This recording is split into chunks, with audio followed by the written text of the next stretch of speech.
I'd like to tell you a story. It's a story about a day that shines as one of the best in my life as a traveler. Over the course of making the films on this channel, I've been lucky enough to have some extraordinary experiences all over the world. But this day, this singular 24-hour journey stands above all others as a truly perfect embodiment of everything I love so dearly about travel. It was a momentary glimpse into life in an ancient place and a taste of the fascinating culture that calls it home. This experience, though fleeting, is something I will hold on to for the rest of my life. And so, if you'll indulge me, this is the story of our time in Wadi Rum.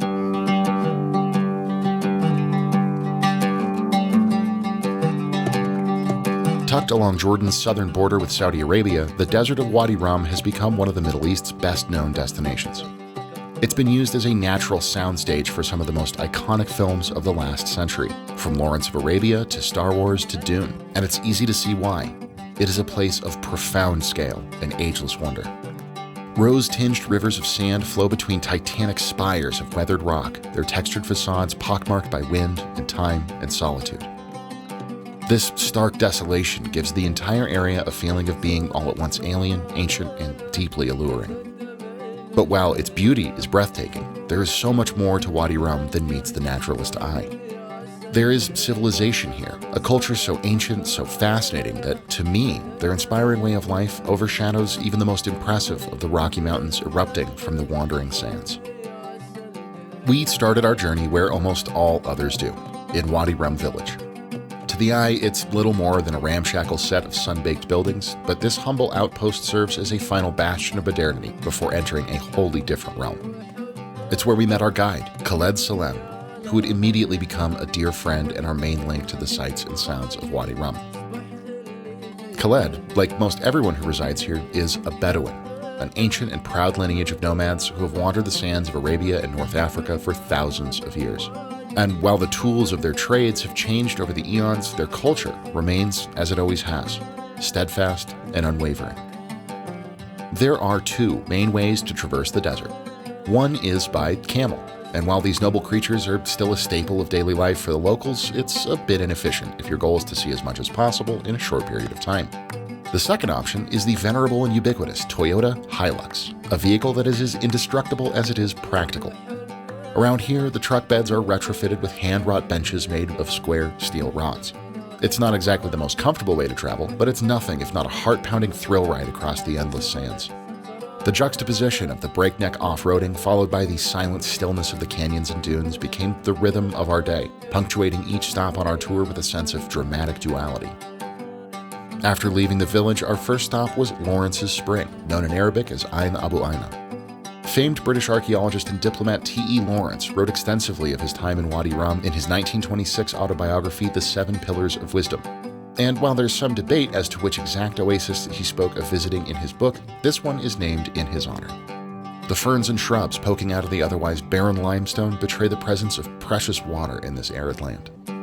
From there, we headed over to a massive rosy dune, and after a short hike up its face, we were met with a stunning view of the surrounding rocks and valleys. A word to the wise, if you've never climbed up a 100-foot sand dune before, take your time. Few activities are more debilitating. Returning down from the dune, we got our first taste, literally, of the cultural side of Wadi Rum. Dotted throughout the desert, often right next to the popular tour stops, grand Bedouin tents have been erected.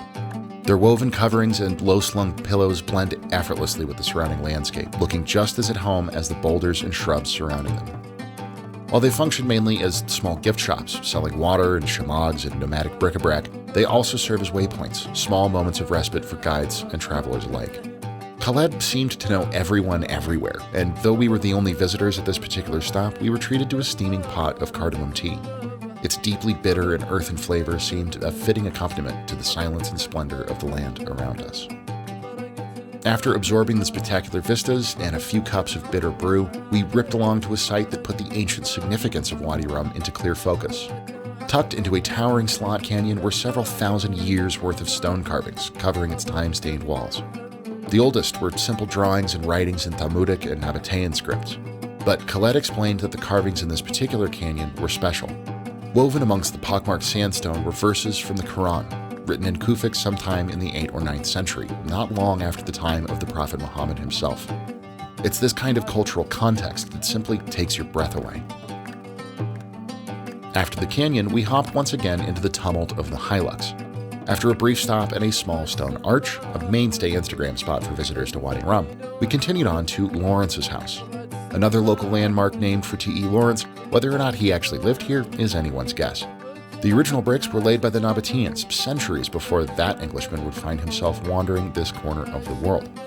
The structure itself today is little more than a pile of rubble, but it's nonetheless a fascinating sight to behold. Covering the surrounding ridges and plateaus above the house is a vast field of stone cairns. While you can find these small offerings of stacked pebbles the world over nowadays, I was surprised to learn that they began as a Bedouin tradition, used to mark the safest routes of passage through the treacherous hills of the Arabian desert.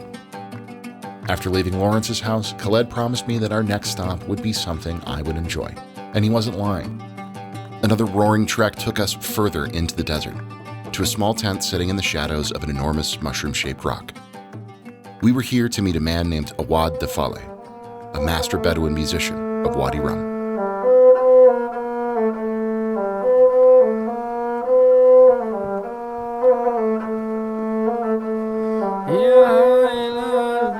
The instrument you're now hearing is called the rababa.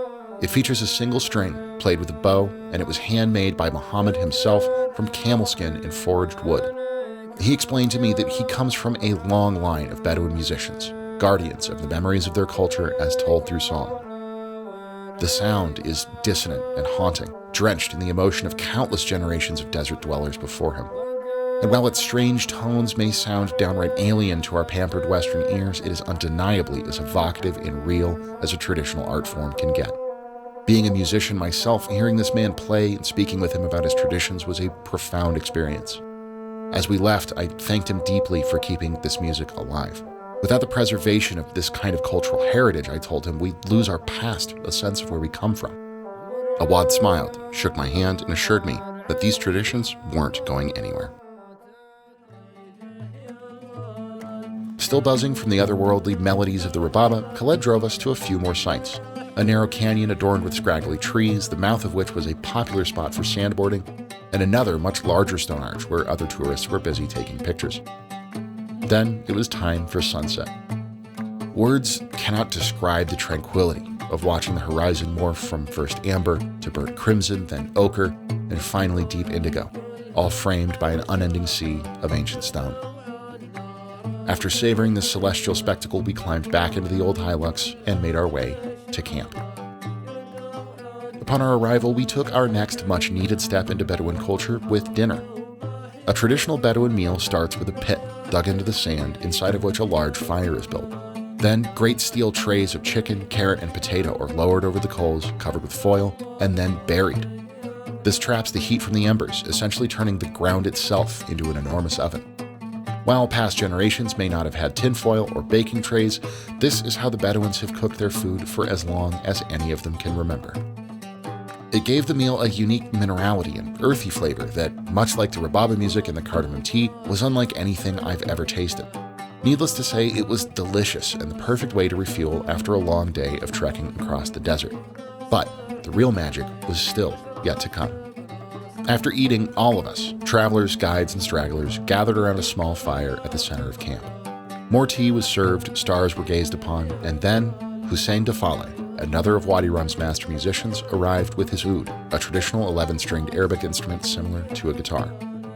Before I could protest, Khaled was shoving a darbuka into my hands, informing me that I would be Hussein's accompaniment for the show. And so we played. In fact, the music you've heard under this entire film is the recording from that night. A master oudist, born in the heart of the desert, weaving his way effortlessly through melodies as old as time, joined by some random guy from Colorado barely hanging on for dear life. I'd never played traditional Arabic music before, but shockingly, I think I did okay. It just goes to show you that music, no matter its context, is truly a universal language.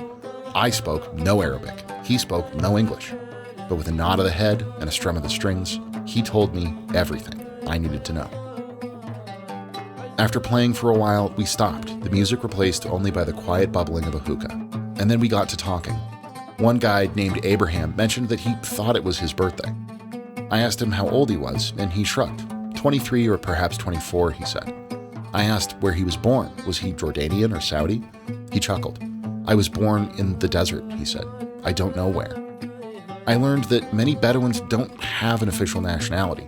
They are allowed to wander freely as they have for millennia, paying little attention to national borders or government designations.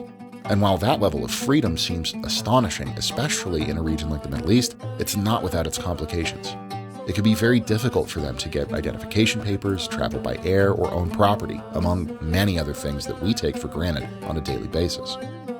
I asked Abraham where his family was, and again he shrugged, gesturing off towards the horizon. In the desert. How would he find them should he want to visit?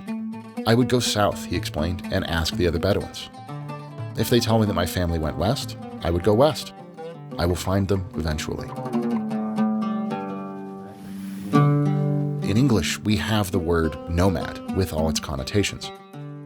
But in Bedouin Arabic, they also have a word, hadir, which means exactly the opposite. To be hadir is to be sedentary, immobile, to stay in one place. It is the direct antithesis of the word nomad. And that linguistic dichotomy to me says everything. To the Bedouins, we're the strange ones, staying put in enormous buildings our entire lives. To them, living as eternal transients is as natural as breathing. It's how things have worked since the beginning of their time. They move with the seasons and the turning of the desert tides.